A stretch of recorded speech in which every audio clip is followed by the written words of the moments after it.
اعوذ باللہ من الشیطان الرجیم بسم اللہ الرحمن الرحیم۔ اب یہاں وہ مال غنیمت کا حکم بیان ہو رہا ہے۔ وَاعْلَمُوا جان لو انما غنمتم من شیء، جو بھی غنیمت تمہیں حاصل ہوئی ہے، فَأَنَّ لِلَّهِ خُمُسَهُ، تو اس کا خمس پانچواں حصہ تو اللہ کے لیے ہے، وَلِلرَّسُولِ اور رسول کے لیے ہے، وَلِذِي الْقُرْبَى اور رسول کے قرابت داروں کے لیے ہے۔ یہ بات سمجھ لیجئے یہاں اچھی طرح کہ در حقیقت حضور صلی اللہ علیہ وسلم کا جو معاش کا معاملہ تھا، جب تک آپ مکے میں تھے حضرت خدیجہ الکبریٰ رضی اللہ تعالی عنہ کی دولت جو ہے اس سے آپ کا کام چل رہا تھا، جو بھی بچا کچا ان کا سرمایہ تھا۔ مدینے میں آ کر ظاہر بات ہے کہ اب آپ کے پاس اپنا کوئی ذریعہ معاش نہیں تھا، نہ آپ کوئی تجارت کرتے تھے، تو اب آپ کے اخراجات اور پھر یہ کہ آپ کے بھی قرابت دار ہیں، آپ کی ازواج مطہرات ہیں، ان کے اخراجات کہاں سے آئیں گے؟ تو مال غنیمت میں سے خمس جو ہے وہ اس کام کے لیے رکھ لیا گیا، گویا وہ بیت المال کا حصہ ہوگا، اور بیت المال ہی کفالت کرے گا حضور کی بھی اور حضور کے قرابت داروں کی بھی۔ اس کے علاوہ اس بیت المال میں یتامیٰ والمساکین وابن السبیل، اس میں حصہ ہوگا یتیموں کے لیے بھی اور مساکین اور محتاجوں کے لیے بھی اور مسافروں کے لیے بھی۔ یہ گویا کہ پانچواں حصہ مال غنیمت کا تو ہو گیا، سرکار سمجھ لیجیے سرکاری ہو گیا، لیکن اس سرکار میں سب سے بڑا خرچ جو ہے وہ در حقیقت محمد رسول اللہ صلی اللہ علیہ وسلم کے ذاتی آپ کے اخراجات، آپ کے ازواج مطہرات کا نان نفقہ، آپ کے قرابت داروں کا ذوی القربیٰ، جس میں آپ کو بھی تو ظاہر بات ہے کہ کچھ نہ کچھ صلہ رحمی آپ فرماتے تھے،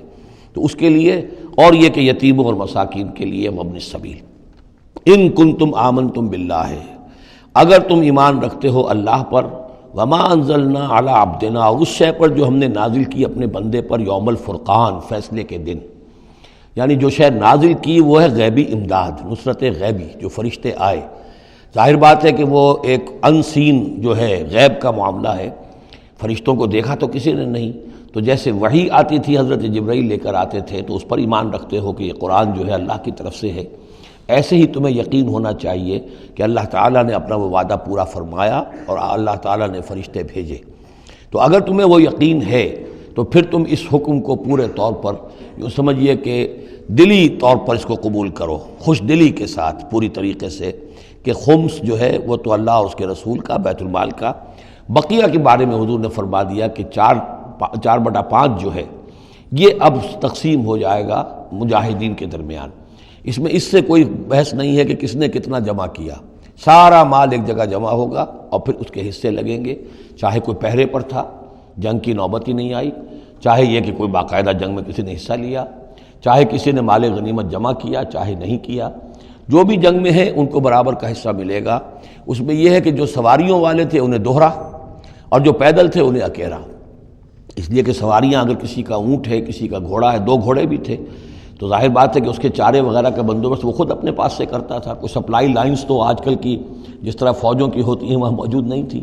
لہذا جو مجاہد تھا کہ جو سوار تھا گھوڑے پر یا اونٹ پر، جس کا اپنا گھوڑا تھا اپنا اونٹ تھا، اس کو دوہرا حصہ، اور جو عام پیادہ جو مجاہد تھا اس کو اکیرا۔ وَاعْلَمُوا أَنَّمَا غَنِمْتُم مِّن شَيْءٍ فَأَنَّ لِلَّهِ خُمُسَهُ وَلِلرَّسُولِ وَلِذِي الْقُرْبَى وَالْيَتَامَى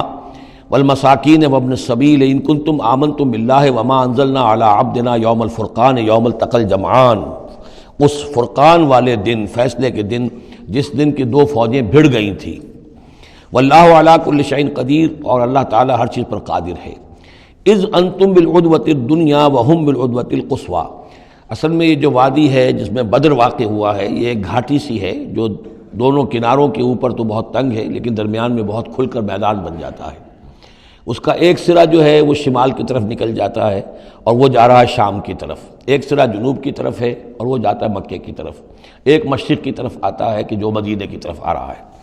اور اکثر و بیشتر جو پہلے حاجی جاتے تھے وہ اسی راستے پر تھے، یہی راستہ تھا۔ اب تو جو نیا طریق الہجرہ بڑی اعلیٰ سڑک بن گئی ہے تو لوگوں کو ان مقامات سے گزرنے کا موقع نہیں ملتا، ورنہ بدر سے ہو کر ہی راستہ گزرتا تھا۔ تو ایسا ہوا ہے کہ اللہ تعالیٰ کی طرف سے ایسی اسکیم بن گئی، تدبیر ایسی ہو گئی کہ عین بر وقت پہنچے، وہ جو مدینے والا سرا تھا جو قریب تھا مدینے کے اس وادی کا، اس پر حضور پہنچے، اور عین اسی وقت جو دور والا سرا تھا، گھاٹی جہاں پہ ختم ہو رہی تھی جنوب کی طرف، وہاں وہ قریش بھی پہنچ گئے بر وقت۔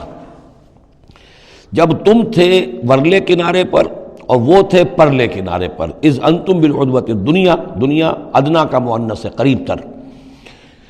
وہم بالعدوۃ القصویٰ، اور وہ تھے پرلے کنارے پر، والرکب اسفل منکم، اور وہ جو قافلہ تھا وہ تم سے نیچے تھا، نیچے ہو کر گزر گیا تھا، یعنی اس کے بعد پہاڑوں کی ایک رینج تھی اور اس کے بعد پھر تہامہ کا میدان تھا۔ تو ابو سفیان نے یہ کیا تھا کہ قافلے کو لے کر اس بدر کی گھاٹی میں داخل ہی نہیں ہوئے، ادھر سے تو وہ پیغام بھی بھیج دیا تاکہ فوج ادھر سے آئے، تاکہ مسلمانوں کی توجہ بھی ہو تو فوج کی طرف ہو جائے، اور اسی میں وہ داؤ لگا کر اپنے قافلے کو بچا کر نکال کر لے جائیں، اور وہ تہامہ میں ساحل کے ساتھ ساتھ ہو کر نکل بھی گئے۔ وَلَوْ تَوَاعَدْتُمْ لَاخْتَلَفْتُمْ فِي الْمِيعَادِ، اور اگر تم لوگوں نے آپس میں معاہدہ کیا ہوتا کہ فلاں وقت پر ہمیں پہنچنا ہے، ہو سکتا ہے کہ تم ایک ساتھ نہ پہنچ سکتے، اختلاف ہو جاتا، جیسے اپوائنٹمنٹ ہوتی ہے فلاں وقت پہ میں بھی پہنچوں گا آپ بھی پہنچ جائیں تو کچھ نہ کچھ آگے پیچھے ہو جاتا ہے، تو اگر تم طے کر کے بھی آتے تو اتنا نہ ہوتا جتنا کہ ہم نے اپنی مشیت اپنی تدبیر سے کر دیا کہ عین وقت پر تمہیں وہاں پہنچا دیا۔ اس کی وجہ کیا تھی؟ ہم چاہتے تھے کہ یہ ٹکراؤ ہو جائے اور یہ بات واضح ہو جائے کہ جان لیں اہل مکہ کہ اللہ تعالیٰ کی نصرت کس کے ساتھ ہے، اس کے عوام بھی سمجھ لیں۔ وَلَٰكِن لِيَقْضِيَ اللَّهُ أَمْرًا كَانَ مَفْعُولًا، لیکن یہ سب کچھ لیے ہوا تاکہ اللہ تعالیٰ طے کر دے وہ شے، فیصلہ کر دے کہ جو ہو کر رہنی ہے، كَانَ مَفْعُولًا لِيَهْلِكَ مَنْ هَلَكَ عَنْ بَيِّنَةٍ، تاکہ اب جسے ہلاک ہونا ہے وہ ہلاک ہو بات کے واضح ہو جانے کے بعد۔ اب بھی عوام کی اگر آنکھیں نہیں کھلتی تو پھر گویا کہ وہ پھر مورد الزام خود ہے، اب ان کے سرداروں نے جو کچھ ان کی مت ماری تھی، اب آ کر اس موقع کے بعد ان کی آنکھیں کھل جانی چاہیے۔ اب بھی اگر کوئی ہلاک ہوتا ہے تو بات کے واضح ہونے کے بعد ہلاک ہو،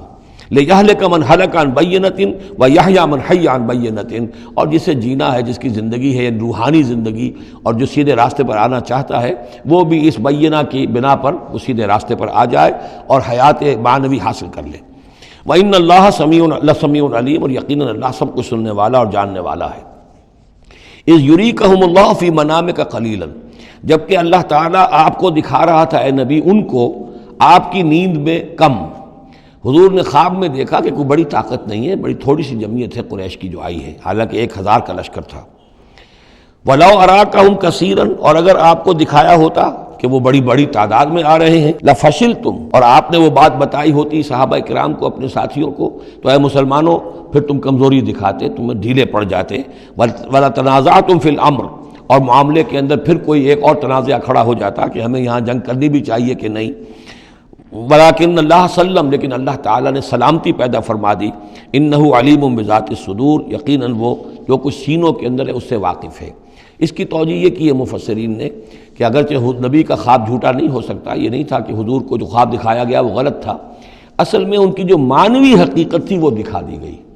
ایک ہے کسی شے کے اندر جو کمیت ہے، کوانٹیٹیو ایلیمنٹ ہے اس کا، ایک ہے جو اس کی کیفیت ہے، جو اس کے اندر اصل حقیقت ہے۔ تو یہ بات جو ہے اچھی طرح سمجھ لینے کی ہے کہ مکے سے جو اصل نفری آئی تھی وہ تو ان عوام الناس کی تھی کہ جن کو بارے میں جن کو معلوم تھا کہ محمد ہمارے بہترین آدمی ہیں صلی اللہ علیہ وسلم، اور جو ان کے ساتھی ہیں وہ ہمارے گل سرسبد ہیں، ہمارے خاندان کے قریش کے بہترین لوگ ہیں، اور پھر یہ کہ انہوں نے کوئی جرم نہیں کیا ہے، کوئی ظلم نہیں کیا ہے، وہ صرف ایک خدا واحد کا کے ماننے والے اور جو ہیں وہ نیکیوں کا حکم دینے والے ہیں۔ تو جو ان کے ہاں جو بھی جس کو ہم کہتے ہیں سائلنٹ میجورٹی، عوام الناس، ان کے دل اپنے لیڈروں کے ساتھ نہیں تھے۔ آ تو گئے تھے، وہ ظاہر ہے کہ ان کا جبر تھا، ان کا فیصلہ تھا، لیڈروں کا حکم تھا، آ گئے تھے، لیکن مارے باندھے کو آئے ہوئے تھے۔ ان کے دلوں کے اندر وہ بات نہیں تھی کہ جو کسی ایسے لشکر میں ہوتی ہے کہ جو سمجھتا ہے اپنے آپ کو برحق، ہم حق کے لیے لڑ رہے ہیں، تو اس کے اندر جو طاقت ہوتی ہے اس لڑنے والے کے اندر، وہ اس شخص میں نہیں ہوتی کہ جو مارے باندھے کو لے آیا گیا ہو اور خود اسے اپنے دل میں یہ یقین نہ ہو کہ میں حق کے لیے لڑ رہا ہوں۔ اس اعتبار سے معنوی طور پر جو ان کی کیفیت تھی اس کے اعتبار سے وہ واقعتاً کم تھے۔ تو حضور کو خواب میں اللہ تعالیٰ نے ان کی اصل حقیقت دکھائی۔ وَإِذْ يُرِيكُمُوهُمْ إِذْ الْتَقَيْتُمْ فِي أَعْيُنِكُمْ قَلِيلًا وَيُقَلِّلُكُمْ فِي أَعْيُنِهِمْ، مزید برآں اللہ نے یہ کیا کہ جب دونوں لشکر ٹکرائے ہیں